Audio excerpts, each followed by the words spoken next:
Rand Paul. I'll speak for nobody else. Go ahead.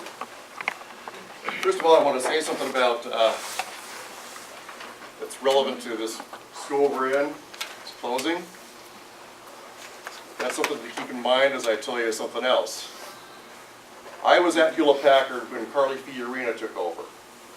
I was working on a $500 million Internet Chapter 2 project. They pulled me in there because I was one of the founders of the Internet. I'll tell you my story later on if you want to hear it. There was one guy I needed for my work. He was a Harvard PhD, an American, in a specialty in mathematics. I put in my requisition. I was turned down and told I could hire all the people from India I wanted. But I couldn't hire this American. The one guy that they needed for that $500 million project. I resigned. I'm back here in Iowa now. We are at war. Don't kid yourself.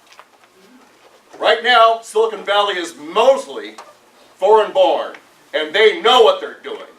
They're taking that $500 million and going into Stanford, MBA, and occupying the hiring positions of the Fortune 500 companies in the United States. That's what's happening to this country. Do not be deceived. I'm going to read my prepared statement. It's short. And some of you might think, why in the world would somebody who's supporting Rand Paul be talking like this when he should be supporting somebody like Trump? And I'll tell you why.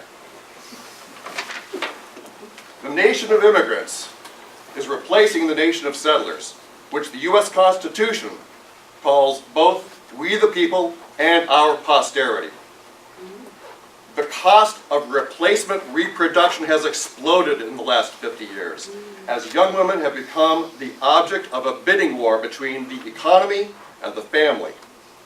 Until the explosion in cost of replacement reproduction is addressed in the West, movements like ISIS will not only grow in strength, they will grow in virulence, even if we nuke the Middle East into a glowing green glass parking lot.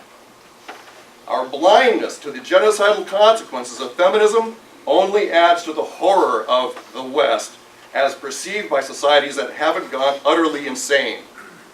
The only way out of this is for the West to devolve social policy to the local level from the federal level, so that the few remaining enclaves of sanity in the West might demonstrate by example that there are real alternatives to radical Islam.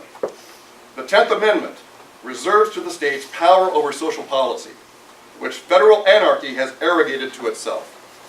Rand Paul is the candidate who has shown the greatest commitment to the original interpretation of the U.S. Constitution.